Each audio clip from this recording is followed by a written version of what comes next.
사랑꾼이 한 3개 더 생겨나기를 바랍니다. 오늘 우리에게 주시는 말씀 누가복음 8장 11절에서 15절 말씀. 누가복음 8장 11절에서 15절 말씀.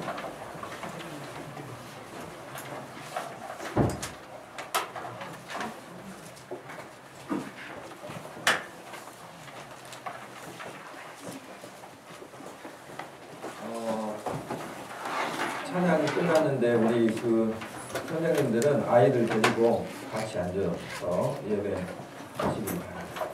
왜냐면 아이들이 예배를 하나님 앞에 같이 드릴 수 있도록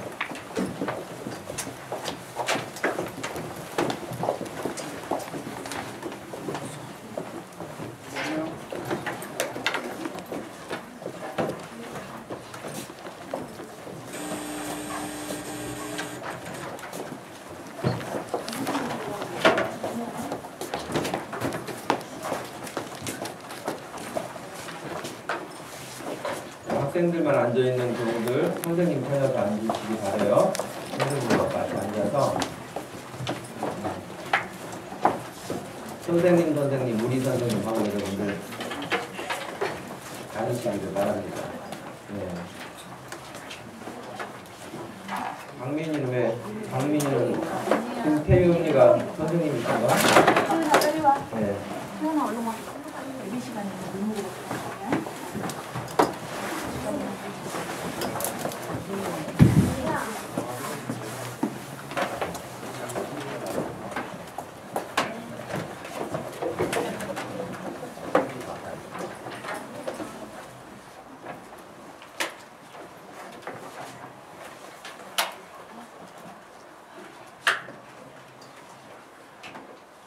누가복음 8장 11절에서 15절 말씀 찾으셨으면 한 목소리로 말씀을 읽겠습니다. 이 비유는 이러하니라. 씨는 하나님의 말씀이요 길가에 있다는 것은 말씀을 들은 자니 이에 마귀가 가서 그들이 믿어 구원을 얻지 못하게 하려고 말씀을 그 마음에서 뺏는 것이요 바위 위에 있다는 것은 말씀을 들을 때에 기쁨으로 받으나 뿌리가 없어 잠깐 믿다가 시련을 당할 때에 배반하는 자요 가시떨기에 떨어졌다는 것은 말씀을 들은 자이나 지내는 중 이 생의 염려와 재물과 향락에 기운이 막혀 온전히 결실하지 못하는 자요 좋은 땅에 있다는 것은 착하고 좋은 마음으로 말씀을 듣고 지키어 인내로 결실하는 자니라. 아멘. 마음에서 말씀을 지키라 하는 제목으로 말씀을 지난주에 이어서 씨 뿌리는 비유를 한 번 더 생각하도록 하겠습니다. 옆에 사람하고 여러분 한번 인사를 더 하실까요? 좋은 마음으로 말씀을 받읍시다. 성장하는 믿음 됩시다. 좋은 마음으로 말씀을 받으면은 반드시 거기에는 하나님이 약속하신 말씀이 30배, 60배, 100배 열매를 맺는다고 하신 말씀이 거짓말이 아니기 때문에 그렇게 말씀을 받는 자가 어찌 성장하지 않겠습니까? 반드시 그 믿음은 성장해서 하나님께 영광이 될 줄로 믿습니다. 여러분 이 사진을 보시면은 이 사진이 뭘 이야기하는 것 같습니까?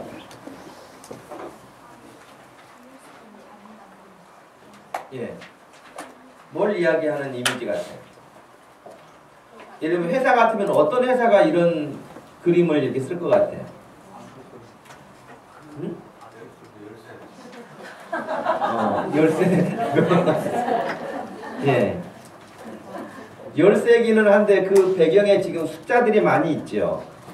이건 사이버 보안에 대한 광고를 하는 회사에서 이렇게 그려놓은 사진이에요. 이렇게 하는 이유가 뭐죠? 뭘 하기 위해서 이렇게 사이버 상에 여러분 컴퓨터 여러분 우리가 보통 쓰는 자물통을 채워놓습니까? 아무도 못 들어오게 자물통을 채워놓으면은 아무것도 안 들어옵니까? 사이버상에 있어서는, 인터넷상에 있어서는 이런 자물통 가지고는 할 수가 없죠. 그죠? 그래서 보안 백신이라든가 이런 것들을 개발해서 어떤 해로운 것들, 바이러스, 또 해킹 이런 것들을 사전에 차단하기 위해서 하는데, 그 모든 것들은 결국 오늘 설교의 제목에도 나와 있는 것처럼 지키기 위한 거예요. 지키기 위한 거. 그죠? 여러분, 지금은 어떤 고급 주택을 하나 지어가지고 산다고 해도 그 집에 평안하게 거하려면 정말 시스템을 잘 갖추어서 지켜야만 편안하게 살 수 있지, 그냥 다 열어놓고 편안하게 살 수가 없어요. 옛날에 농경사회에 있어서 그냥 이웃집 누가 사는지, 누가 손님으로 왔는지, 애들이 지금 어떤지까지 다 알 수 있게 오픈되어 있는 그런 사회가 아니에요. 지금은 철저하게 차단하고 또 차단하고, 그것도 부족해서 보안 전문 업체에 경비를 맡겨가지고 조금만 어떤 일이 있어도 출동하여서 지키게 하고, 또 경비를 맡도록 하는, 막대한 돈을 써가면서 회사에서도 그렇고 또 개개인의 어떤 사업장에서도 그렇고 여러 가지 모든 환경에서 지키기 위해서 애를 씁니다. 그만큼 지키기 위해서 애를 쓴다고 하는 것은 뭐예요? 빼앗아 가려고 하는 사람들이 많다는 거예요. 빼앗아 가려는 사람들이 있기 때문에 지켜준다고 하는 것이죠. 빼앗아 가는 사람이 없는데 왜 그런 일들이 필요하겠습니까? 근데 여러분, 오늘 12절 말씀에 보면 어떻게 되어 있습니까? 12절 말씀만 한번 더 읽어보실까요? 길가에 있다는 것은 말씀은 들은 자니 이에 마귀가 가서 그들이 믿어 구원을 얻지 못하게 하려고 말씀을 그 마음에서 빼앗는 것이라는 거예요. 빼앗아간다는 거예요, 말씀을. 여러분, 그러니 우리도 구원 얻은 백성으로, 하나님의 백성으로 살려면은 우리 마음의 말씀을 잘 지키지 않으면 도둑이 다 뺏어가는 거예요. 그 내 마음에 말씀이 없는 거예요.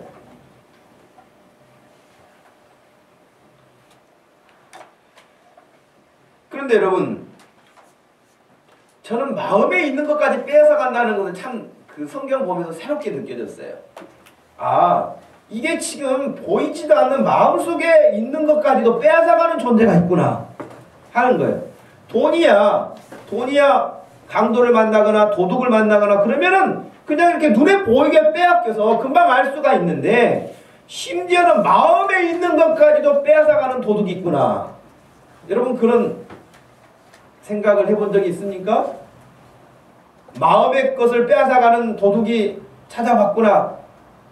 뭐 연애하는 사람들이나 저 남자가 저 여자가 내 마음을 빼앗아갔다, 내 마음을 뺏겼다, 뭐 이런 표현들을 할 때에 그런 경우도 있지만은, 일반적으로 생활할 때는 마음에 있는 것을 빼앗겼다거나 또 잃었다거나 하는 것들은 쉽지가 않아요.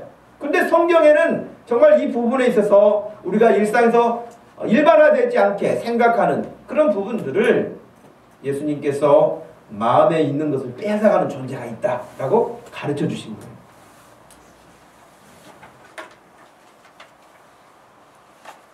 그런데 여러분, 오늘 우리가 읽었던 본문에 의하면 어디에 있는 마음만 말씀을 빼앗겼습니까?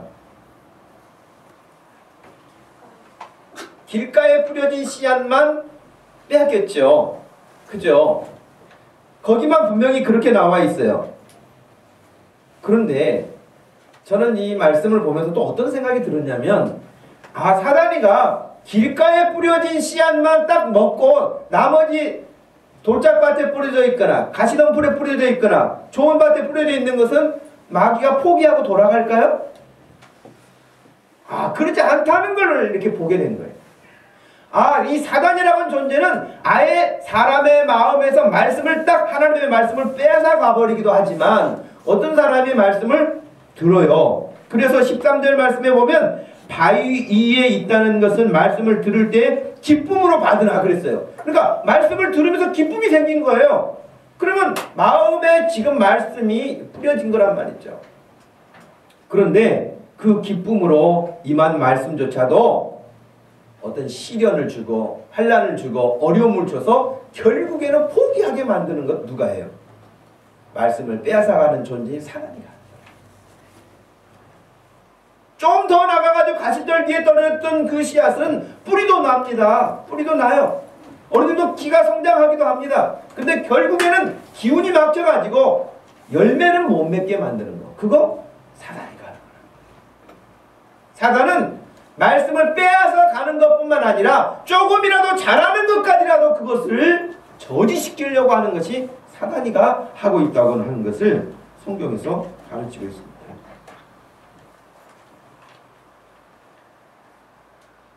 우리는 사단, 좀 발음을 세게 해서 사탄 뭐 이렇게 혹은 다르게 말해서 마귀 이런 이야기를 하면 별로 실감 안 나고 혹은 실감을 한다고 한다면 우리 한국 정서상으로는 귀신, 그래서 뭐 머리 풀리고 이렇게 나타나는 어떤 귀신, 저는 지금까지 총각 귀신을 본 적은 없어요. 다 귀신은 여자만 귀신이 되는 것 같아요. 그래서 처녀 귀신, 머리 긴 처녀 귀신만 나타나지 총각 귀신을 여러분 전설의 고향에서 본 적 있나요?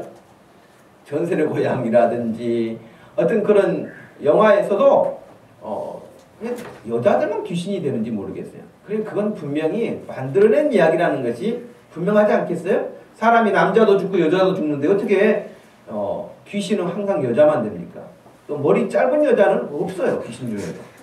그런 거 보면 그건 분명히 만들어낸 이야기지 그것이 진짜로 있는 이야기가 아닌 것을 잘 알고, 여러분 동양에는 전부 다 또 머리가 긴 여자들이 귀신으로 등장하지만은 서양에서는 또 남자들이 등장을 합니다. 반대로 여자들이 머리 풀고 나타나는 서양 귀신은 거의 없어요. 노랑머리에 흔들리고 오면 더 반갑게 맞이할 수 있을까 모르겠지만은 전부 다 멋진 신사로 귀신이 등장을 하는데, 그들은 멋지게 아주 핸섬하고 신사적으로 다 이렇게 매너 있게 하고 그러는데 나중에 친절을 베풀다가 긴 이빨 2개를 내밀고 이렇게 흡혈귀처럼 피를 빨아서 죽이는 그런 어떤 드라큘라 같은 존재, 이것도 역시 만들어낸 이야기라고 해요. 마귀는 그렇게 생기지 않았어요. 마귀는 우리 눈에 보이지 않습니다. 사탄은 우리 눈에 보이지 않습니다. 그렇기 때문에 여러분, 제가 여러분에게 질문하고 싶어요. 여러분 지난 한 주간에 영적 싸움을 하셨습니까? 영적 전쟁이 여러분이 있었습니까? 이 질문에 대답이 몇 가지로 나올 수 있는데 크게 2가지로 정리해 볼 수 있어요. 아, 목사님 정말 지난주에 제가 죽을 뻔했습니다. 너무 힘들었습니다. 이기기 위해서 애를 썼는데 정말 이기기는 했지만 기지맥진 됐습니다. 너무 힘들었습니다. 이런 사람도 있는가 하면, 지난주에 제가 아주 그냥 보기 좋게 펀치를 날려가지고 제가 이겼습니다. 이런 사람도 있고, 지난주에 뭔 일이 있었나요? 이런 사람도 있고, 아무 일이 없었다는 듯이 그렇게 사는 사람도 있어요. 분명히 지난주에 영적 싸움이 있었다고 하는 사람은 영적으로 지금 깨어있는 사람이고, 목사님 저는 지난주에 평안했는데요, 아무 일이 없었는데요, 이런 사람은 둘 중에 하나예요. 아주 강군이어가지고 사단이가 건들지는 못했거나, 아니면 아예 얕잡아봐서 사단이가 상대를 안 해줬거나, 쟤는 말 안 해도 잘 자지, 말 안 해도 기도 안 하지, 말 안 해도 지 맘대로 살지, 내가 힘쓸 일이 없다는 거예요, 사단이가. 그래서 거의 그냥 사단이가 방목해주는 존재들은요, 싸움이 없습니다. 그럼 여러분은 어느 편에 속하세요?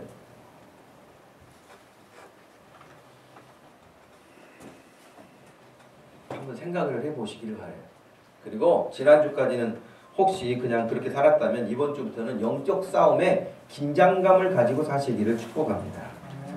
여러분 잘 아시는 것처럼 영국의 유명한 기독교 변증가였던 C.S. 루이스라고 하는 사람이 제가 몇 번 소개했던 표현이지만은 현대인들에게는 악한 영적 존재인 사단에 대한 생각이 2 극단으로 나뉜다. 그래서 하나는 사람들이 이 사단의 존재를 아예 지나치게 아예 신봉을 하는 거예요. 그래서 무당들처럼 늘 구슬해주고 먹을 것을 주고 이렇게 귀신을 섬기는 일, 동양권에서는 특별히 이런 일들이 더 심하죠. 그래서 절대적으로 이렇게 신봉하도록 하는 그런 우상으로 나타나는 현상이 하나가 있고, 또 하나는 아예 오늘과 같이 문명시대에는 사단이라는 존재는 있지도 않고 그 공상소설에 나오는 이야기다, 꾸며낸 이야기다, 신화이다 이렇게 하면서 결국 믿지 않는 거예요. 그러나 사단은 어느 쪽이 됐든 자기를 숭배하도록 만들든지 아니면 투명 존재처럼 사람들에게 전혀 알려지지 않은 것처럼, 그러나 뒤에서는 조작을 해서 사람들에게 중독을 일으키고 사람들에게 악한 일을 만들게 하고 온갖 일들을 하게 하는 그런 일들을 지금도 끊임없이 하고 있다는 것이에요. 여러분 지난주에 뉴스 가운데 이런 뉴스 보셨죠?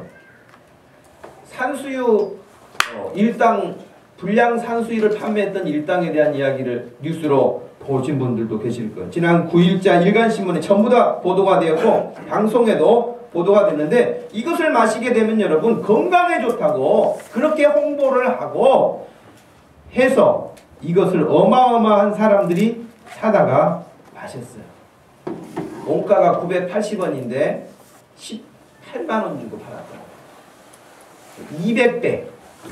200배를 남겼다고 그러는데, 여러분 이것이 자그마치 37만 박스가 팔려가지고 735억 원어치가 팔렸다는 거예요. 어마어마하죠. 그런데 놀라운 것은 이 산수유라고 하는 이름을 붙였지만은 산수유가 여기에 들어가는 것은 1%도 안 된다. 1%도 안 들어가고, 니코틴산이라고 하는 것을 7배, 기준치보다 7배를 더 집어넣어가지고 어떤 현상이 일어나면 사지가 마비되는 현상이 일어나요. 심장 발작, 발열, 호흡곤란, 실신, 그래도 실제로 병원에 실려간 사람들도 40명 정도가 됩니다. 그런데 이 악한 사람들이 어떻게 말을 한 줄 아세요? 막 몸이 가렵고 막 심장이 막 더 두근두근거리고 이 부작용으로 나타나는 현상이 올 때마다 산수유 효과가 너무 좋아서 그렇다. 조금 더 드시면 적응이 돼서 좋다. 이야, 이게 인간입니다. 인간. 저도 늘 그렇게 생각합니다만은 잡혔죠. 3명이. 잡혀가지고 감옥에 갔는데 이 사람들은 감옥에서 뭘 먹여야 되겠어요? 산수유를 먹여야 돼. 이 사람들은 나올 때까지 그 건강에 좋은 산수유를 먹여야지. 밖에 나와서 그 사람들 보면 밥을 줄 게 뭐가 있겠어요? 자기네들이 만든 걸 불량식품 만들어가지고 걸린 사람들은 감옥에서 다른 거 절대 주지 말고 자기들이 만든 것을 먹여야 됩니다. 근데 우리나라가 너무 좋은 나라에서 산수유를 또 안 줘요. 뺏기만 하고.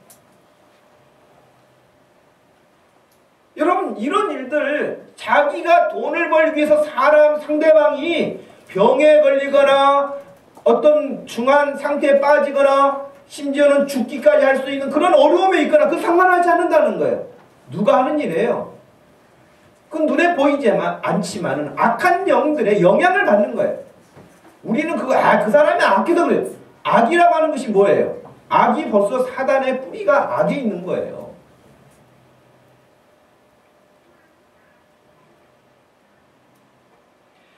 C.S. 루이스라고 하는 사람이 말을 했기 때문에 그런 것이 아니고, 여러분 루이스만 그렇게 말을 한 것이 아니라 더 많은 사람들도 이 사실을 증거했지만 그들은 다 어디에서 이런 정보를 얻게 됐느냐? 결국 성경에서 얻게 된 것이지 다른 데서 철학책에서 연구해서 얻은 것이 아니에요. 성경에는 여러분 창세기부터 나오잖아요. 사단이라는 존재가 창세기부터 나옵니다. 요한 계시록에도 나옵니다. 시작과 끝, 그 중간에 수없이 많은 큰 일들을 만들어내는 것이 바로 이 사단이라는 존재가 하고 있습니다. 그래서 지난주에 여러분 말씀드렸던 것처럼 요한복음 10장 10절 말씀, 도둑이 오는 것은 도둑질하기 위해서 온다. 죽이고 멸망시키기 위해서 온다.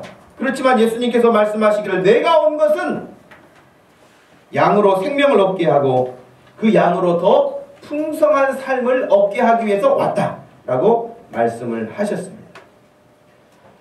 거기 보면 분명하게 도둑질하고 죽이고 멸망시키려고 그 사단이라는 존재가 온다고 말씀을 하셨어요. 요한복음 8장 44절 말씀에서는요, 이렇게 말씀을 예수님이 하셨어요. 너희는 하나님의 말씀을 거역하고 있는 그들을 향해서 말씀하셨어요. 너희는 너희 아비 마귀에게서 났으니 너희 아비의 욕심대로 너희도 행하고자 하느니라. 그는 처음부터 살인한 자요 진리가 그 속에 없으므로 진리에 서지 못하고 거짓을 말할 때마다 제 것으로 말하나니 이는 그가 거짓말쟁이요 거짓의 아비가 되었습니다. 그랬어요. 여러분, 사단은 거짓의 본산지입니다. 본산지. 그러니까 여러분의 일상생활에서 거짓말 살살 하는 거, 그거 아주 경계해야 될 부분. 그것은 왜 그런, 우리가 예수 믿는데도 왜 거짓말을 조금씩 하게 되느냐. 그 옛날 습관들이 남아있어가지고 그런 것들이 나타나는 거예요. 거짓은 여러분 하나님을 거역하는 거 아니겠습니까? 창세기 3장에 여러분 잘 알고 있는 것처럼 하와에게 다가온 사단이라는 존재가 하나님의 말씀을 그 마음에서 왜곡시키고 뺏어가는 일을 하게 됩니다. 그때 여러분 이 사단이라는 존재는 아주 말에 능해요. 말에 능합니다. 그러니까 여러분 너무 말 잘하는 사람 조심해야 돼요. 진실한 사람이 말을 잘하면 좋지만 진실성이 떨어진 사람이 말 잘하잖아요. 그건 100% 속이는 겁니다. 말 잘하는 사람. 사단이가 와서 하와에게 말을 하는데요.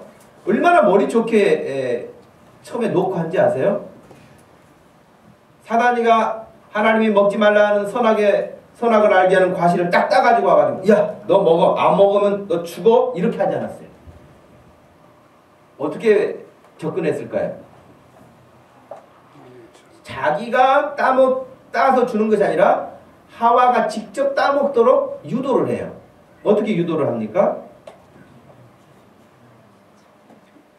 여러분 창세기 한번 3장으로 가보시겠습니까?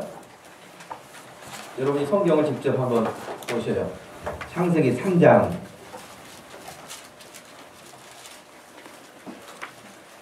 창세기 3장 1절 말씀을 한번 읽어보십시다. 1절 말씀만 한번 읽습니다. 시작. 여호와 하나님이 지으신 들짐승 중에 가장 강교하니라. 뱀이 여자에게 물어 이르되 하나님이 참으로 너희에게 동산 모든 나무의 열매를 먹지 말라 하시더냐. 여기는 지금 섞여 있잖아요. 하나님이 하신 말씀과 하지 않으신 말씀이 섞여 있어요. 하나님은 어떻게 말씀하셨나요? 하와에게, 아담에게 이 동산의 모든 실과를 마음껏 먹어도 된다. 마음껏 먹어도 된다. 그러나 동산 중앙에 선악을 알게 하는 과실을 먹지 말라. 그걸 먹는 날에는 반드시 죽는다. 정령 죽는다 그랬거든요. 근데 여기 지금 사단이가 질문하는 질문의 의도를 보세요. 하나님이 참으로 너희에게 동산 모든 나무의 열매를 먹지 말라고 하시더냐? 이렇게 묻는 거예요. 그러니까 좀 비슷한 것 같은데 헷갈리죠. 그죠? 아니 먹으라고는 했는데. 그러니까 이 하와가 여기서 걸려 넘어진 거예요. 하와가 그 말을 듣고 곧바로 2절에 그렇게 말합니다. 여자가 뱀에게 사단에게 말하되 동산 나무의 열매를 우리가 먹을 수 있으나 동산 중앙에 있는 나무의 열매는 하나님의 말씀에 너희는 먹지도 말고 만지지도 말라 너희가 죽을까 하노라. 여기 하나님의 말씀에 하나님이 반드시 죽는다고 그렇게 말씀하셨는데 막 자기가 상상을 해가지고 덧붙여가지고 거기에 이야기를 합니다. 먹지도 말라 만지지도 말라 너희가 죽을까 하노라. 여기서 여러분 문제점이 뭐예요? 하나님은 다르게 말씀하시지 않고 선악을 알게 하는 과실을 먹지 말라 그랬어요. 먹지 말라. 보지도 말라 만지지도 말라. 이건 첨가된 이야기고. 그리고 반드시 죽는다 그랬는데 죽을까 하노라 하는 것도 변질된 거예요.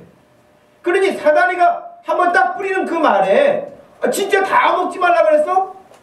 아니지, 그건 아니지. 그러면서 정신이 혼미해진 것 같아요. 여러분, 말쟁이들이 와가지고 말 잘하는 사람, 사기치는 사람들이 와가지고 말을 막 그렇게 하고 나면은 언제 정신이 차려지죠? 당하고 난 다음에 아, 이게 뭐였지? 당하고 난 다음에 그 순간에는 여러분, 그 말이 얼마나 가머지설이 정말 설득력 있는지 그때는 몰라요. 다 당하고 난 다음에야, 일이 종료된 다음에야 깨닫게 되는 것이죠. 결국에는 여러분, 거짓말의 아비가 이 사단이라고 그랬는데 어떻게 또 거짓말을 합니까?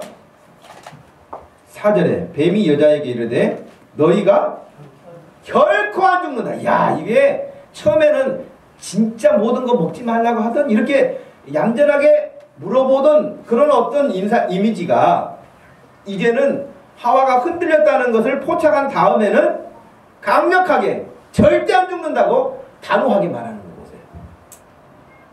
여러분, 여러분을 누군가가 와가지고 살살 건드려 보는 거예요. 몇 마디 건드려 보는 거예요. 근데 한 발자국 넘어오는 것 같으면 그 다음에 여러분에게 확신 있는 말을 건네줍니다. 절대 그런 일은 없을 것이다. 이렇게 하면 성공한다. 이렇게 하면 좋다. 하는 것이 유혹이죠. 심지어는 여러분, 사단이가 어떻게 하와를 유혹했냐면, 하나님이 왜 그걸 못 먹게 했는 줄 아냐? 그걸 먹으면 너도 하나님처럼 된다. 그걸 아니까 하나님이 못 먹게 한 거야. 하나님처럼 된다는 거예요. 그걸 먹으면. 거짓말이었잖아요. 하와가 진짜 그 사단의 말을 듣고 보니까 진짜 지혜롭게 저것만 먹으면 나도 그렇게 될 것 같은 생각에 빠졌습니다. 그리고 딱 먹고 말았는데 그 선악을 알게 하는 과실을 따먹은 이후에 그는 어떻게 됐습니까? 하나님처럼 됐습니까? 도망자가 됐습니다. 비참하게 됐습니다.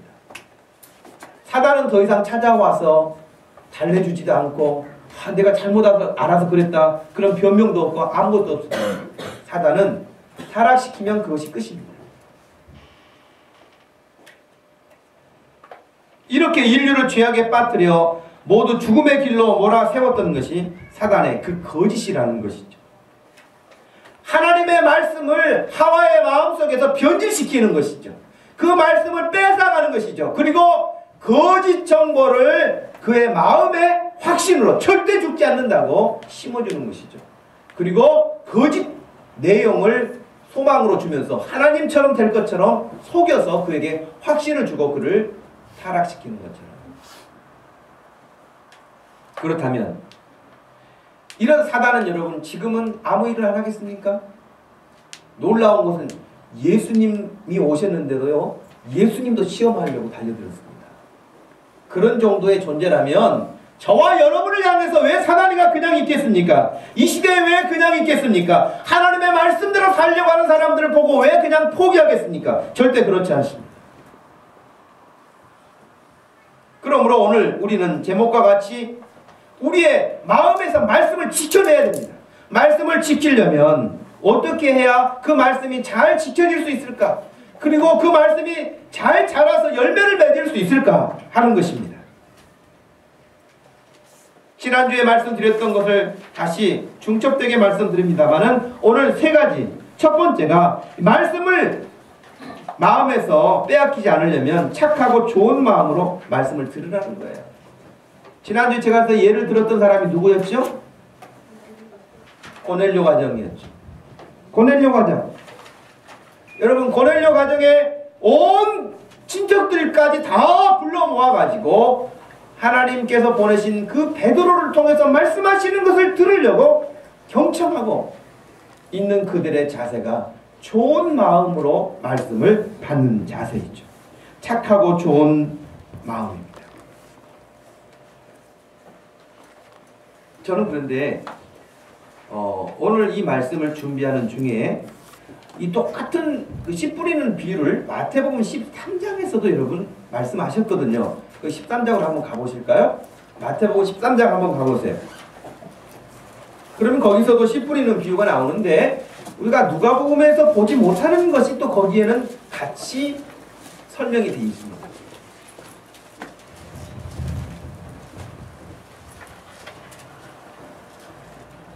누가복음 우리가 읽었던 내용이 그대로 마태복음 13장에 나오는데 18절 말씀, 여러분 18절 19절 두 말씀만 같이 한번 읽어보겠습니다. 시작. 그런즉 씨 뿌리는 비유를 들으라. 아무나 천국 말씀을 듣고 깨닫지 못할 때는 악한 자가 와서 그 마음에 뿌려진 것을 빼앗나니 이는 곧 길가에 뿌려진 자요. 어떤 말씀을 빼앗아 간다고요? 길가에 뿌려진 자는 어떤 자와 같다고 그랬어요? 말씀을 듣기는 듣는데 깨닫지 못한다. 깨닫지 못하니까 그것이 마음에 남아있을 일이 없지요. 그러니까 말씀을 여기서 지금 이렇게 예배실에 와 있어요, 여러분. 놀라운 것은 예배당까지 와서 말씀을 듣는데도 그 말씀이 마음에 전혀 뿌려지지 않는 사람도 생긴다는 거예요. 안타깝죠. 길가와 같은 사람이 생긴다는 거예요.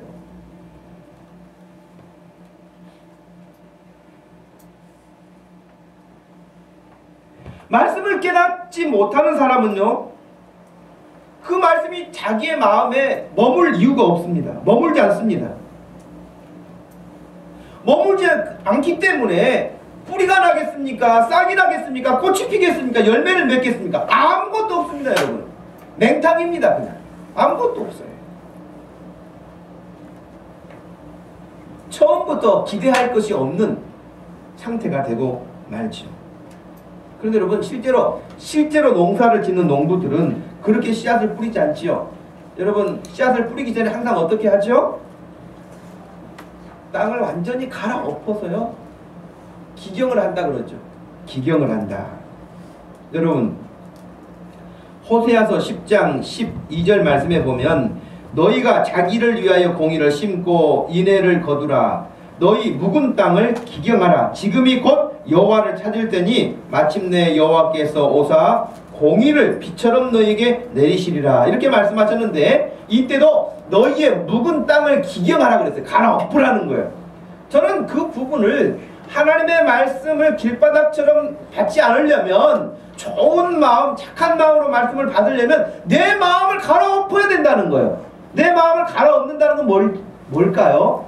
그것은 지금까지 여러분의 습관, 여러분의 생각, 여러분의 고정관념, 이것을 뒤집어 엎으라는 거예요. 10년, 20년 가도 그 사람 믿음이 자라지 않는 사람들 가운데는 어떤 사람이 있냐면 자기가 생각하고 있는 것만 믿어요. 그러니 여러분 어떻게 그 믿음이 자라가겠습니까? 그러니 예배당에 와서 여러분 먼저 기도하시잖아요. 오늘도 여러분 오셔서 하나님께 감사하며 기도하고 예배 전에 기도하고 할 때에 하나님, 오늘도 예배하는 중에 성령님 제 마음을 기경해 주시옵소서. 갈아엎어 주시고 내 생각을 다 내려놓게 하시고 하나님이 주시는 말씀으로 나를 새롭게 해 주시옵소서. 여러분, 그렇게 마음을 기경하고 말씀을 듣는 사람은 어찌 그 말씀이 땅에 길바닥에 떨어진 사람처럼 없어지겠습니까? 절대 그런 일이 없습니다. 사모하는 사람, 절대 그런 일이 일어나지 않습니다. 우리의 마음이 부드러워야지. 우리의 마음이 씨앗이 뿌려졌을 때 그 말씀이 좋은 마음, 착한 마음으로 잘 안착할 수 있도록 해야 되겠죠. 말씀을 사모하지 않고서는 이런 일이 일어날 수가 없습니다. 전도서 12장 11절 말씀에 지혜자들의 말씀들은 찌르는 채찍들 같고 회중의 스승들의 말씀들은 잘 박힌 못 같으니 그랬어요. 여러분, 잘 박힌 못은 그 기능을 감당하는 것처럼 잘 뿌려진 씨앗은 반드시 열매를 내요. 우리의 마음속에도 이와 같이 하나님의 말씀이 잘 뿌려질 수 있도록 여러분의 마음을 온유하게 하고 여러분의 마음을 기경하고 여러분의 고정관념과 여러분의 생각과 여러분의 습관과 이런 거 다 내려놓고 하나님 나를 바꿔주세요 라고 하는 마음의 자세로 늘 말씀을 사모하시고 그 일을 위해서 기도하시기를 바랍니다. 두 번째는 말씀을 빼앗기지 않으려면 말씀의 뿌리를 내려야 돼요. 13절 말씀 여러분 다시 한번 보시기 바랍니다. 바위 위에 있다는 것은 말씀을 들을 때에 기쁨으로 받으나 뿌리가 없어 잠깐 믿다가 시련을 당할 때에 배반하는 자요 그랬어요. 뿌리가 없는 것은 여러분 해가 쨍쨍 내리치고 비가 내리지 않으면 바로 말라서 죽습니다. 말라 죽어요. 뿌리가 깊지 않으면.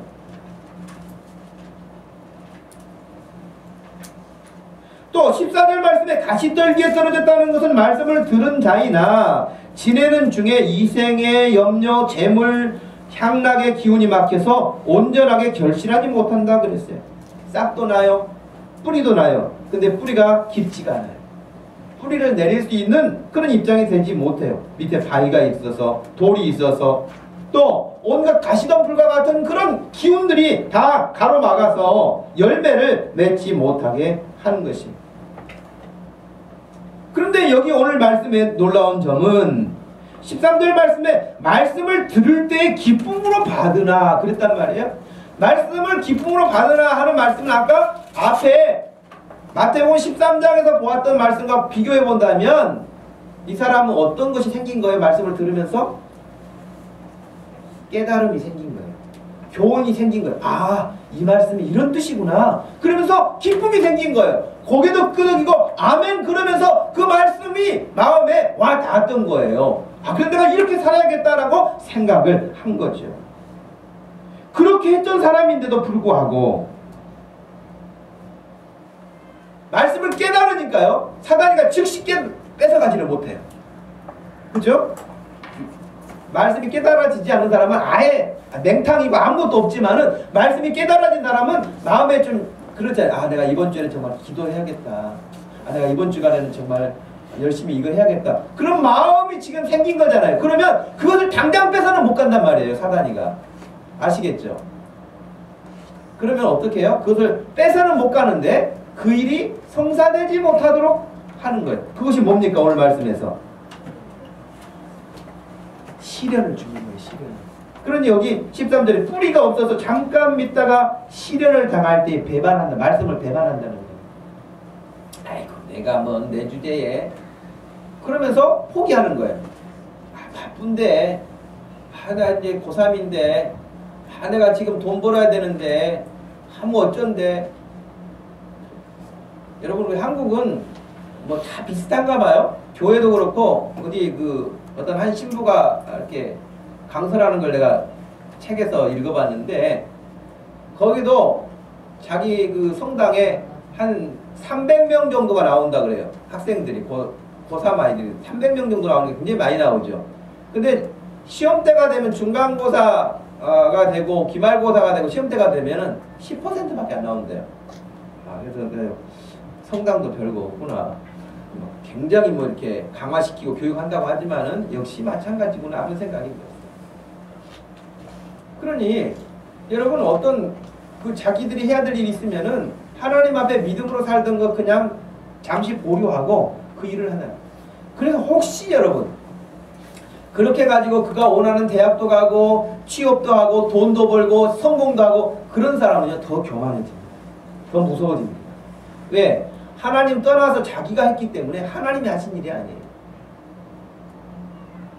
그러니 하나님 앞에 하나님 저는 부족해요. 하나님이 지혜를 주셔야 돼요. 하나님이 은혜를 주셔야 돼요.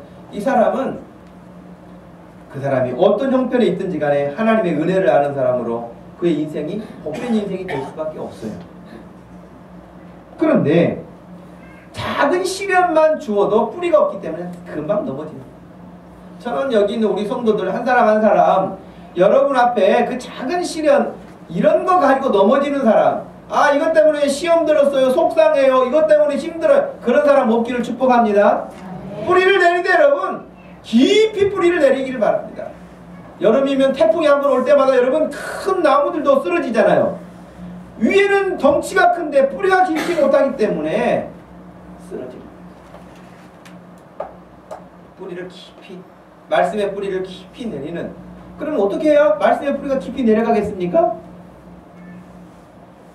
땅 파고 들어가야 되겠습니까? 어떻게 해야 되겠습니까? 여러분의 신앙의 뿌리가 깊이 내려가는 방법이 있어요. 그것은 그 말씀을 듣고 순종할 때, 아 이렇게 하니까 되는구나, 아 이렇게 하니까 말씀대로 되는구나 하는 것들을 조금씩 조금씩 배울 때마다 또 더 내려가고 더 내려가고 더 내려가게 되는 거예요. 기도할 때 내려가죠. 하나님과 더 깊은 교제를 감당할 때에 내려가게 돼 있죠. 뿌리가 깊어지죠. 점점 깊어지죠. 이런 사람은 쉽게 흐트러짐이 없고 흔들림이 없는 것입니다. 여러분들이 이번 주간에도 말씀대로 살려고 하면은 사단이가 여러분에게 먼저 메뉴판을 들고 와요. 고객님 이번 주에 할 일이 많은데 새벽기도 가면은 어떻게 졸려가지고 일을 하겠습니까? 그러니 이 일이 끝날 때까지는 새벽기도는 일단 새벽은 이번 주만 있는 게 아닙니다. 다음 주도 새벽은 옵니다. 그러면서 메뉴판에 이번 주에 새벽기도 삭제하도록 만듭니다. 성경 보는 거 성경 볼 시간 있으면 성경 못 본다고 너무 스트레스 받지 말고 스트레스 건강에 안 좋아요. 그러니 성경 못 본다고 큰 마음에 조바심 내지 말고 그냥 편히 그래서 마음도 편안하고 몸도 건강한 것이 다 그것이 축복이에요. 그래서 성경 못 보게 합니다. 기도 못하게 하지 성경 못 보게 하지. 교회 가서 한 번이라도 기도하라고 목사님은 그렇게 이야기해도 그 목사니까 하는 이야기지. 자기는 날마다 교회 출근하니까 교회 가서 기도하라고 그러지. 집에서 하면 안 됩니까? 집에서 하는 둥 마는 둥 하다가 벌써 좁니다. 그러니 여러분 사단이가 메뉴판 들고 와가지고 여러분 기도 못하게 하고 여러분 말씀 못 보게 하고 말씀 순종 못하게 하고 여러분 바쁜 일정 주고 굳이 안 만나도 되는 사람 전화기까지 확인해가지고 자기가 가겠다고 전화하고 이런 일 하면서 하나님 일을 못하게 하는 거예요. 정신 바짝 차려야 됩니다.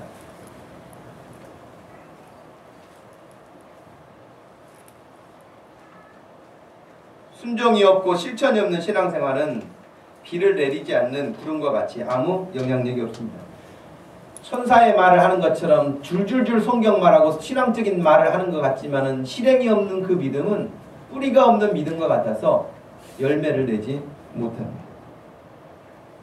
여러분 요즘에는 축구하면은 메시가 유명하죠. 메시가 유명하지만 메시 이전에는 누구였습니까? 여자분들이 많아서 별로 축구에 관심이 없을 수 있죠. 김성년 집사님이 대답을 하셔야지. 이럴 때는 뭐합니까? 그동안 봐놓은 것이 얼만데. 예. 마라도나도 있죠. 근데 마라도나 그 전에 누굽니까? 펠레라고 하는 사람이 있죠. 이 펠레라고 하는 사람이 은퇴하면서 그런 이야기를 했어요.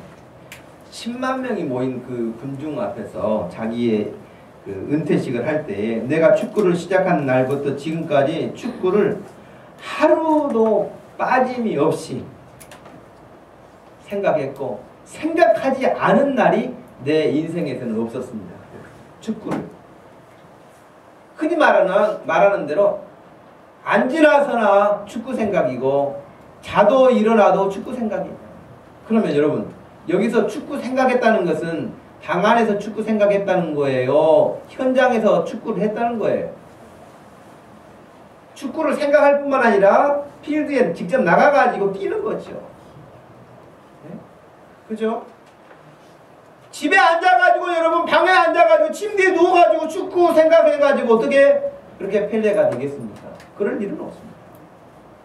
믿음도 마찬가지예요. 행함이 없으면 침대에 누워서 생각하는 신앙생활로 끝나는 거예요. 움직여야 됩니다. 행동해야 됩니다.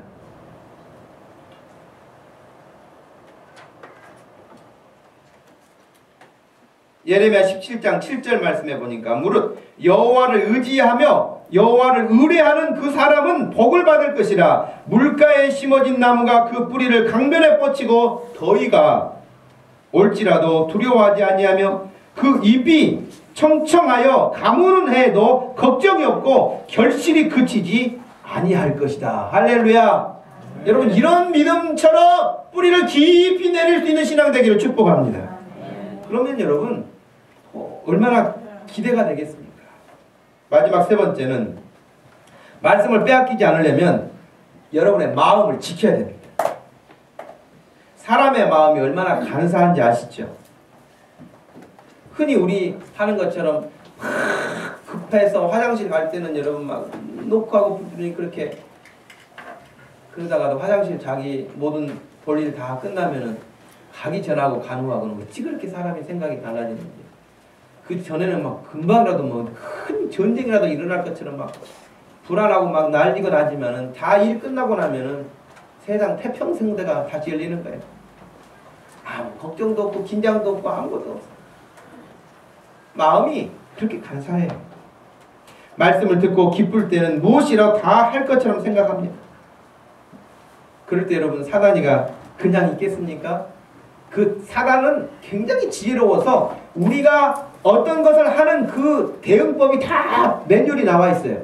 우리가 말씀을 아예 안 들을 때 하는 방법, 우리가 말씀을 듣고 기뻐할 때 하는 방법, 우리가 기도하며 열심히 살려고 할 때 하는 방법이 매뉴얼이 다 달라요. 똑같이 하지 않습니다. 그래서 여러분들이 말씀을 듣고 기쁨을 누리면서 마음에 결심하고 결단하고 한번 부족하지만 그래도 나 한번 해봐야겠다 라고 하면은 가장 여러분 가까이 와가지고 여러분을 이렇게 슬며시 내려다보면서 웃습니다. 비웃는 거죠. 네가 뭘 하겠어 하면서 포기하게 하죠.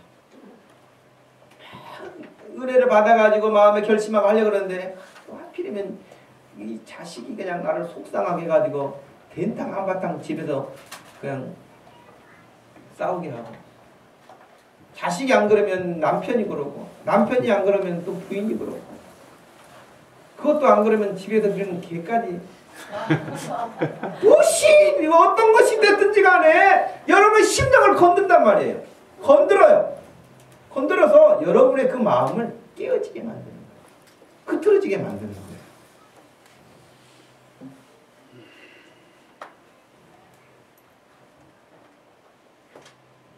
어떤 사람은 열심히 나름대로 기도했는데 가다가 딱 넘어질 수 있어요. 뭐야, 기도 이렇게 열심히 했는데 새벽 기도 가면서 넘어질 수 있어요? 못하게 하는 거죠. 열심히 뭔가를 믿음으로 하려고 하는데 딱 그 일을 못하게 오히려 손해를 보게 만들 수도 있어요. 다 사단이가 바리케트를 치는 시험이죠. 낙심하고 옛날 모습으로 돌아가는, 여기 가나안 땅에 가야 할 이스라엘 백성들이 가나안 땅에 가지 못하고 광야에서 조그만 어려운 일 만나면 그들이 노래처럼 했던 것이 뭡니까? 애굽으로 돌아가자. 애굽으로 돌아가자. 가나안 땅이 아니에요. 애굽으로 돌아가야 하는 거예요. 죄악의 세약으로 돌아가자는 거예요. 옛날 습관으로 돌아가자는 거예요. 여러분, 집에서도 공부하려면 학생들 책상에 앉아가지고 꼼짝하고 공부하려면 힘들잖아요. 허리도 아프고 눈도 아프고 목도 아프고 이해는 잘 안 되고 소득은 잘 없고 머리도 아프고 힘들잖아요. 그런데 뭐가 제일 편합니까? 침대에 누워가지고 리모컨 가지고 엑스레이 이쪽 찍었다 저쪽 찍었다 그러면은 그건 여러분 아무 염려가 없어요. 스트레스도 안 받아요. 런닝맨 보면서 막 웃고 재밌고 즐거울 뿐이에요. 근심 걱정이 없어요 거기는. 근데 그렇게 하고 나면은 그 머리가 맹탕이 되는 거예요. 맹구가 되는 거예요. 예? 놀 때는 좋죠. 무엇이라도 하려고 하면 여러분 거기는 늘 대가가 치루어져야 합니다. 사도 바울은 고린도후서 2장 11절 말씀에서 우리로 사단에게 속지 않게 하려 함이라 그랬어요. 우리가 그 괴계를 알지 못하는 바가 아니로다. 바울은 사단이가 어떻게 하는 것인지를 다 알고 있다는 거예요. 영적으로 깨어있기 때문에 알고 있는 거예요. 대처하는 거예요. 이런 사람들은 넘어지지 않죠. 이길 수 있죠. 사도행전 5장 3절 말씀해 보니까 베드로가 가로되 아나니아야 어찌하여 사단이 네 마음에 가득하여 네가 성령을 속이고 땅값 얼마를 감추었느냐 그랬어요. 여기 보니까요 사단이 네 마음에 가득하다 그런 거예요. 마음에 사단이가 가득이 들어갈 수도 있다는 거예요. 요한복음 13장 2절 말씀에 보면 마귀가 벌써 시몬의 아들 가룟 유다의 마음에 예수를 팔려는 생각을 집어넣었다 그래요. 여러분 마음에 먼저 생각을 집어넣어요. 그래서 여러분의 마음을 지키라는 거예요. 여러분의 마음에 사단이가 와서 그렇게 속삭이는 거 차단할 수 있도록 마음을 지키라는 거예요.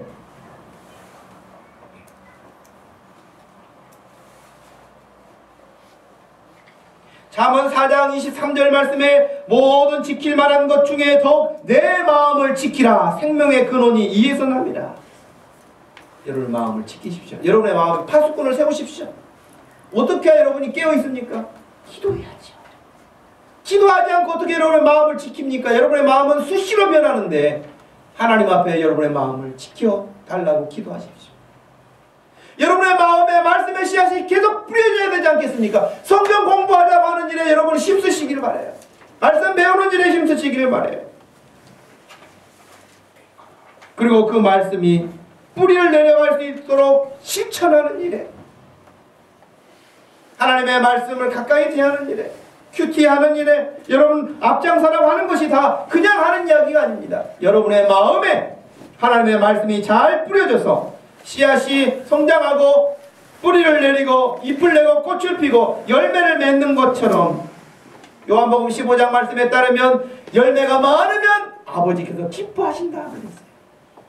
금년 안에 여러분 말씀들이 뿌려질 때마다 좋은 마음, 착한 마음으로 말씀을 사모하고 받아들여서 여러분의 마음을 잘 지켜서 사단이가 마음에서 여러분의 말씀을 빼앗아가지 못하도록 잘 지켜서 반드시 열매를 맺을 수 있는, 성장할 수 있는 믿음 되기를 주님의 이름으로 축복합니다. 기도하겠습니다. 기도하실 때 여러분 오늘 말씀 들은 내용들을 잘 생각하시면서 기도하십시오. 하나님, 제 마음을 지켜주세요. 제가 지킨다고 하지만 제가 어떻게 하겠습니까? 하나님, 기도하며 살게 해주세요. 말씀 들으며 살게 해주세요. 순종하며 살게 해주세요. 뿌리를 내릴 수 있도록 실천하며 살게 해주세요. 내 믿음 자라게 해달라고, 우리 가정 믿음 성장할 수 있도록 해달라고, 우리 교회 부흥할 수 있도록 해달라고 우리 같이 소리내서 기도하십시다. 하나님 아버지, 고맙고 감사합니다. 이 시간 저희들에게 귀한 시간을 허락하신 아버지, 하나님께 예배하며 또 말씀을 전하며 말씀을 듣는 시간을 가졌습니다. 하나님, 우리 예수님께서 이 땅에 오셔서 씨 뿌리는 비유로 말씀을 해주시면서 결과적으로는 우리가 다 풍성한 열매 30배, 60배, 100배와 같이 열매 맺기를 기대하시고 기뻐하시며 그 말씀을 전해주셨을 터인데, 그 말씀이 무슨 뜻인지도 모르고 말씀을 듣기는 들어도 말씀과 무관하게 살아버린다면 어찌 되겠습니까? 하나님 아버지, 새해를 시작하면서 우리가 하나님 이 착하고 좋은 마음으로 말씀을 받아서 그 말씀이 내 마음에서 자라가기를 원합니다. 말씀을 빼앗기지 않기를 원합니다. 열매가 있는 신앙생활 되기를 원합니다. 내 가정생활도 변화가 일어나고 내 직장생활도 변화가 일어나고 교회생활도 변화가 일어나고 하나님 앞에서 우리의 인생이 버릴 것이 없는 복되고 알찬 신앙생활이 이루어질 수 있도록 무럭무럭 자라갈 수 있는 믿음 될 수 있도록 해주셔서 가정도, 우리 사랑하는 모든 성도들의 직장도, 사업장도, 주님의 몸된 교회도 크게 성장 부흥할 수 있는 복된 2014년 되게 하여 주시옵소서. 하나님 아버지, 고맙고 감사합니다. 이 시간 주의 말씀을 전하며 들으며 주님이 이 땅에 오셔서 해주셨던 그 말씀을 또 다시 우리가 되새길 수 있도록 해주신 것을 감사합니다. 하나님, 이 말씀을 우리에게 들려주셨을 때는 우리 모든 성도들이 정말 좋은 마음의 밭이 되어서 열매 맺는 그런 신앙 되기를 하나님이 바라실 터인데, 여기 모인 사랑하는 성도들 모든 마음의 밭이 착하고 좋은 마음 될 수 있도록 그렇게 말씀을 사모하고 은혜를 사모하게 하여 주시옵소서. 말씀이 뿌려질 때마다 그 말씀을 잘 지키고 빼앗기지 않도록 해주셔서 열매가 풍성하게 하여 주시옵소서. 감사하신 예수님의 이름으로 기도하옵나이다. 아멘. 다 같이 일어나셔서 348장을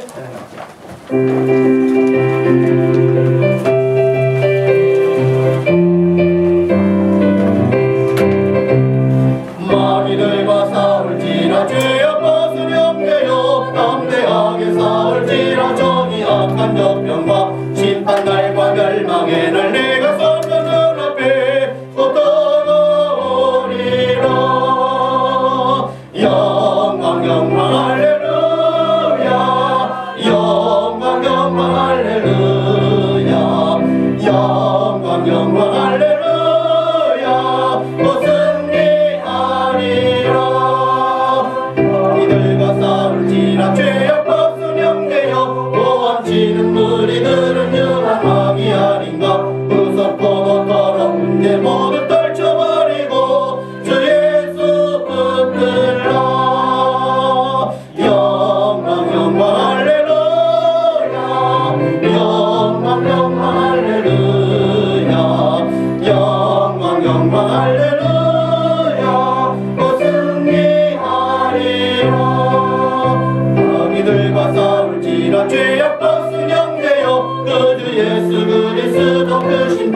벌리고 너를 도와주시려고 서서 기다리시니 어서 나오라. 영광 영광 할렐루야. 영광 영광 할렐루야. 영광 영광 할렐루야. 또 승리하리라. 영광 영광 할렐루야. 영광 영광 할렐루야. 영광 영광 할렐루야. 또 승리하리라.